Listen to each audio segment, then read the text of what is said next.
E aí, torcedores, beleza? Então, vamos continuar aqui nossa análise. O outro erro do Vasco ao longo dos anos foi colocar pessoas que não têm identificação nenhuma com o clube. Entendeu? Identificação nenhuma. Não sabem o que é ser Vasco. Quando a gente vê um técnico diminuindo o Vasco, dizendo que o Vasco... Quando ele fala, se eu não me engano, o Santos nunca caiu para a Série B. É isso? Nunca foi rebaixado. Ou seja, ou ele tentou zoar o Vasco, eu não acredito que seja, ou ele tentou machucar ainda mais o Vasco, torcedor, tipo, eu vou tirar minha culpa, então eu vou ter que usar alguém. Quem que eu vou usar? O Vasco. Então, vou dar uma zoada aqui no Vasco. Vasco, você já fracassou várias vezes, então a culpa não é minha. Entendeu? Quando ele diz que o Vasco, ele bota a culpa no próprio Vasco. Ele diminui o próprio Vasco para justificar seu fracasso. A frase é essa. Quando ele diz, os jogadores do Santos estão acostumados a jogar Série A, é uma mentira, uma falácia, porque o garoto que fez o gol tinha 17 anos. E é isso. Entendeu? Léo Pelé, Lucas Piton sabem jogar Série A. Jogavam Série A. Um no São Paulo, outro no Corinthians. Pedro Raul sabe jogar Série A. Então é uma falácia, ele tentou diminuir o Vasco para justificar o próprio fracasso. Foi isso. É isso que o dirigente vem fazendo ao longo dos anos. É isso que eu venho falando. Quem lá está sempre tenta de alguma forma diminuir o Vasco e nada acontece. E piorou muito com essa gestão que veio.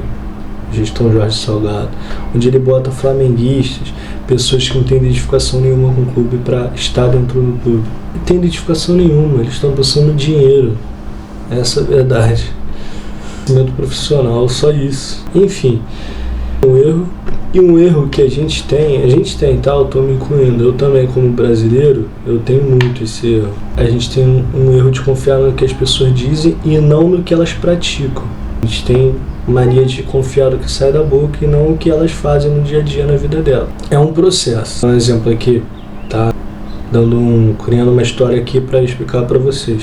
O cara lá, ele comete feminicídio. Só que ao longo do processo, ele batia nela.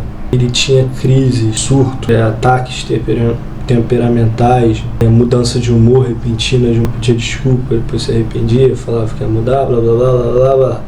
Ela se separava dele, ele ia atrás dela, ameaçava. Ela acreditou várias vezes. As pessoas acreditaram. Muitas das vezes a justiça não fez nada.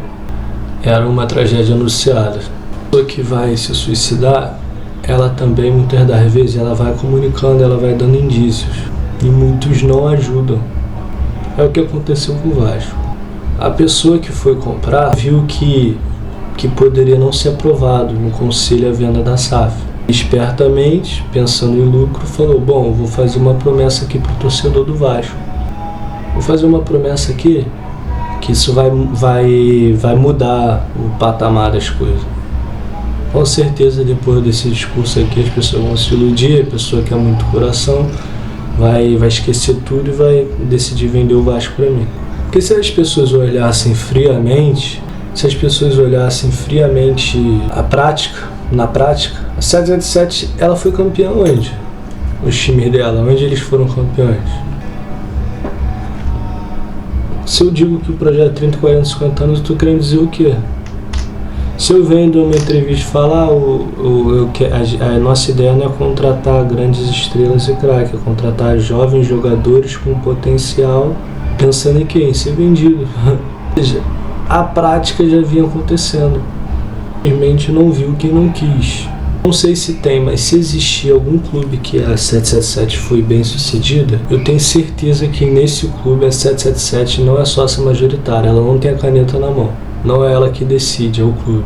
Ela é sócia minoritária, ela tem uma porcentagem lá das ações, ela tem uma porcentagem do lucro, mas quem decide no final é o clube. É o que deveria ter acontecido com o Vasco, tá, gente? Quem é contra a SAF não, contra a 777, achava que deveria ter sido dessa forma. Bom, investidor, é sempre bom. Mas tem que ser feito tudo da forma correta, para que você, torcedor, não seja prejudicado, para que depois tenha saída, para que depois a gente não fique sem saída, no fundo do poço, que é o que está acontecendo agora. Eu sei, torcedor, porque eu também me sinto assim. Eu também estou me sentindo num beco sem saída. O que fazer? Muitos de vocês estão com vontade de voltar no tempo. Eu também estou. Muitos sócios que aprovaram a venda para 777, tenho certeza que estão com vontade de ter voltado no tempo. Mas não dá mais. Era esse o problema que vínhamos falando. Ah, se der certo é muito bom. E se não der certo? O que faz? O que acontece? A gente tem que sempre pensar no lado ruim da coisa. Quando venderam o Vasco, o que me parece é que não foi pensado tão bem assim. Porque e se der merda? O que faz? O que faz? E se a 777 não cumpriu o que foi prometido? Saiu uma matéria dizendo que há saída. Gente, a matéria é essa daqui, ó. Matéria do All Sport, a reportagem é do Rodrigo Matos. O título é o seguinte, vou botar para vocês aí na tela. Vasco só pode interferir no futebol da SAF em caso de rebaixamento. O Vasco Associativo só pode tomar medidas efetivas de interferência no futebol da SAF em caso de rebaixamento para a Série B. Olha só isso. Nesta hipótese, dirigentes da agremiação podem pedir a saída da cúpula da empresa. Olha só, tá? Gente, é diferente de pedir a saída da 777, tá? É pedir a saída dos dirigentes, dos funcionários que estão lá na SAF do Vasco, é diferente. No contrato, a associação não tem como interferir neste caso. O acordo foi feito justamente para blindar o futebol da política. Para blindar, pelo contrato, a associação não tem como interferir neste caso de demitir treinador. O acordo foi feito justamente para blindar o futebol da política. Olha só que lindo. Eles tentaram blindar o futebol da política e hoje a gente precisa da política. É isso, meu Deus do céu. E hoje a gente sente falta da política. Porque na política a gente podia interferir. A gente tinha direito de ser de oposição. Gente, só um minuto que eu vou ligar a luz aqui, tá muito escuro. Mas a gente podia. Eu sou livre para ser de oposição, situação. Se você não concordar, ok. Se você concordar, ok. E o sócio vai votar em quem ele acha melhor. Bom, né? Mas agora foi feito para blindar da política, ou seja, os donos fazem o que eles quiserem. Hoje a gente sente falta. Vou continuar lendo aqui para vocês. A 777 perde o controle da SAF só se não cumprir metas de aporte financeiros. Pelas informações dadas pela empresa durante a reunião, todos os investimentos previstos estão em dia. Será? Como saber? Como fiscalizar se quem deveria fiscalizar não fiscaliza? Puxa saco da empresa? Gente, que a gente precisa a gente tem que sempre sair da nossa zona de conforto para o trabalho melhorar, dar certo. E um clube não é cobrado, não tem cobrança, nada muda. Se o futebol é uma empresa, ele não está entregando o que deveria para o seu cliente, o cliente já está de saco cheio e nada é feito, não tem limite para demissão de técnico. O técnico pode ir lá meter a porrada em todo mundo, pegar, sei lá, qualquer coisa que ele fizer, a gente mantém ele e tal. O que precisa acontecer para ele sair? Os scouts, o staff, né, que se fala, sei lá, os jogadores ameaçaram entrar na justiça. Disseram que não mudou do clube associativo para o clube empresa. Há relatos que já falharam com investimentos previstos. Se falharam já, teoricamente, né, pelo que eu entendi, já poderia, né, se tiver prova, desfazer tirar o controle da SAF das mãos da 777 e passar para outra saída. Eu acho que a comunicação é muito ruim entre o clube associativo e a SAF do Vasco e a 777. É muito ruim, gente. E eu vou mostrar agora uma outra matéria que saiu para vocês.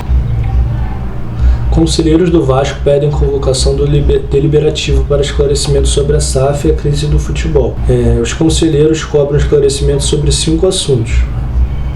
Assunto 1.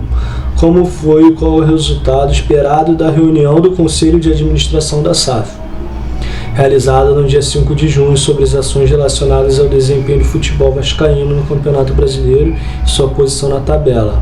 Seu maior patrimônio, que é o futebol, no seu maior... O que fez eles serem... O que fez o Vasco ser quem é foi o futebol, e eles não sabem. 2. Abertura aos conselheiros das cláusulas de performance firmada, contrato entre a associação e a Vasco SAF.